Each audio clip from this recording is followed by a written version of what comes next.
O plano de Deus, ele previa a queda. Sim. Porque se ele deu o livre-arbítrio, é possível que esse homem ou essa mulher pecassem. Vou até Então, tomar um café. começar a viajar. Então ele previa esse pecado.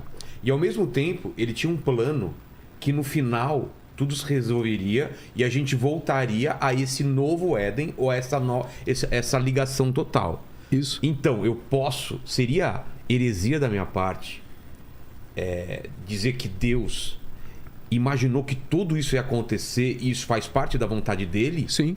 É mesmo? É. Mesmo as coisas ruins que a gente Sim, escolheu? Sim, eu vou explicar. Apenas 4 em cada 10 evangélicos conseguem citar os 4 primeiros evangelhos. Inacreditável, não é mesmo? Por isso, ajudar você a entender a Bíblia é o nosso objetivo. Não se esqueça de se inscrever no nosso canal, deixar o like e ativar o sininho das notificações. Isso irá ajudar demais a gente a propagar o reino de Deus. E se você quer aprender como interpretar corretamente a Bíblia Sagrada e viver uma vida guiada pela mão de Deus, na descrição desse vídeo estão os cursos preparatórios indicados pelo nosso canal. Para se inscrever em algum desses cursos, basta clicar nos links da descrição em algum da sua preferência e ser feliz. Dito isso, vamos para o vídeo de hoje.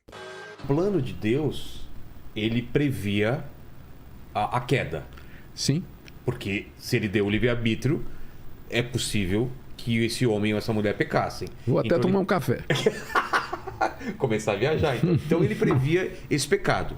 E ao mesmo tempo, ele tinha um plano que no final tudo se resolveria e a gente voltaria a esse novo Éden ou a essa ligação total. Isso. Então, seria heresia da minha parte dizer que Deus imaginou que tudo isso ia acontecer e isso faz parte da vontade dele? Sim. É mesmo? É. Mesmo as coisas ruins que a gente Sim, escolheu? Sim, eu vou explicar. Primeiro, agora, imagine o dilema de Deus, por assim dizer. Eu sempre tento me colocar na posição de Deus e eu não consigo porque é uma coisa tão absurda. Mas tem algumas coisinhas que a gente pode imaginar. Então, eu não consigo.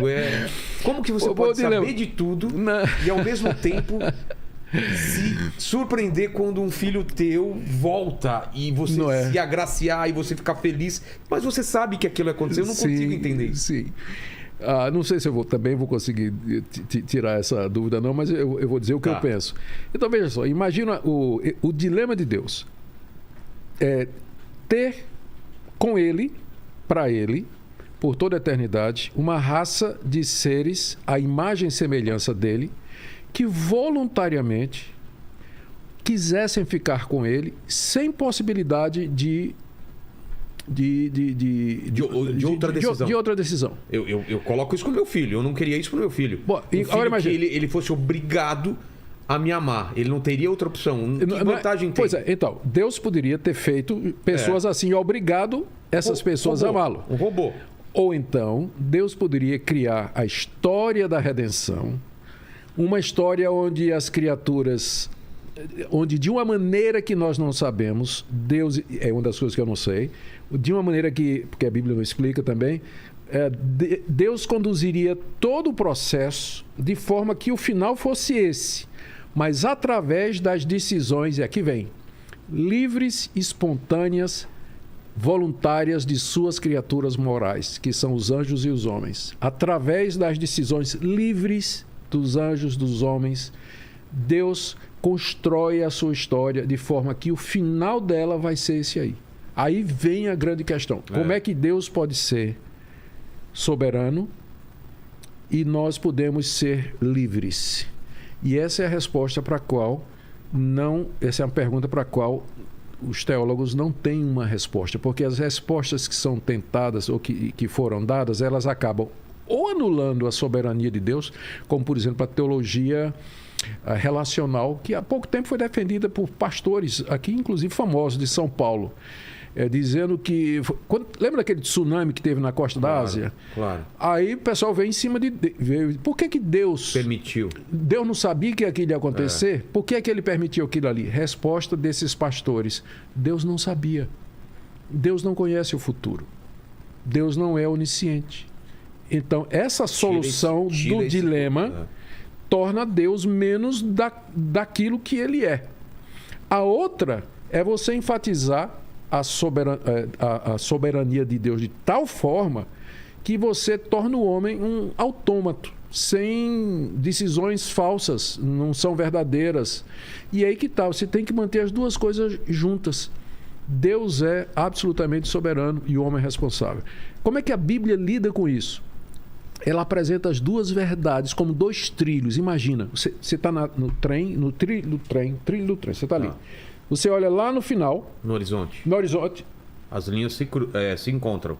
Mas só no horizonte. Certo. Elas caminham paralelas, mas só vão se encontrar no horizonte. Soberania de Deus, responsabilidade humana.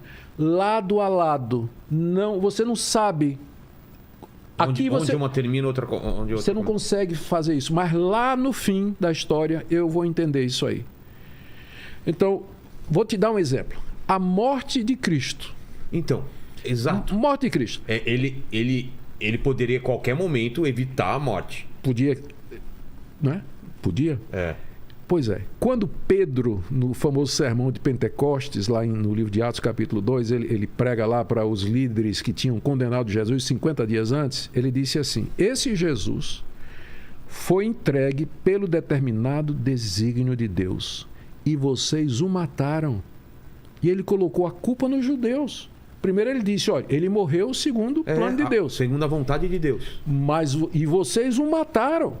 Então, no mesmo versículo, você vê a soberania de Deus e a responsabilidade humana. É assim que a Bíblia trata esse assunto. Eu posso citar para você dezenas de passagens bíblicas que dizem que nada acontece sem que seja a vontade de Deus. A mais conhecida, Jesus disse, não cai um passarinho no chão se não for a vontade do meu Pai que está nos céus. Eu poderia citar dezenas de passagens onde a Bíblia fala de um Deus soberano, Senhor de todas as coisas, que decretou tudo o que existe.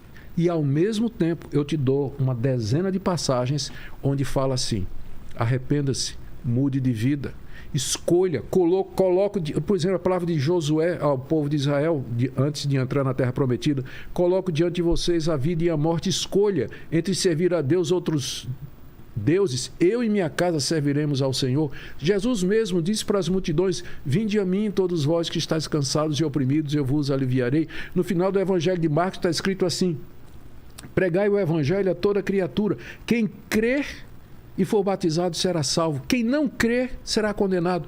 Então, essa é uma questão para a qual não existe uma resposta. Não é que isso... além da nossa capacidade mental de entender. Não é que isso é uma contradição, mas a gente chama de um antinômio. São duas verdades para as quais não existe uma explicação lógica para nós. Não é porque elas são contraditórias, mas porque elas estão acima do que a gente pode imaginar. Porque a gente está pensando como homem. Agora, Rogério, a gente está lidando com um ser que ele é tão grande e tão mais do que nós, que ele é capaz de fazer isso. Ele é capaz de criar uma história, saber o que vai acontecer. Ele sabe porque ele criou. Não é? Criar uma história e saber o que vai acontecer e, ao mesmo tempo, colocar dentro dessa história pessoas como você e eu que tomamos decisões livres. Quando você toma uma decisão, você toma livremente. Você escolhe fazer isso. A escolha de você estar aqui e de eu te convidar. Sim, é são sua. Escolhas nossas. Nossa, eu e você. Mas faz parte do plano de Deus. Não tenha dúvida. E eu já então vendo... eu não tenho livre-arbítrio. Mas é que tá, tem. Tanto é que você vai ser responsável por um dia ter convidado... Exato.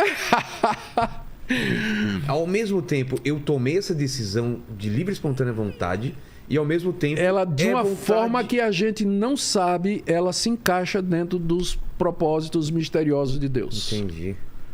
É muito louco. É muito louco mesmo. Não é?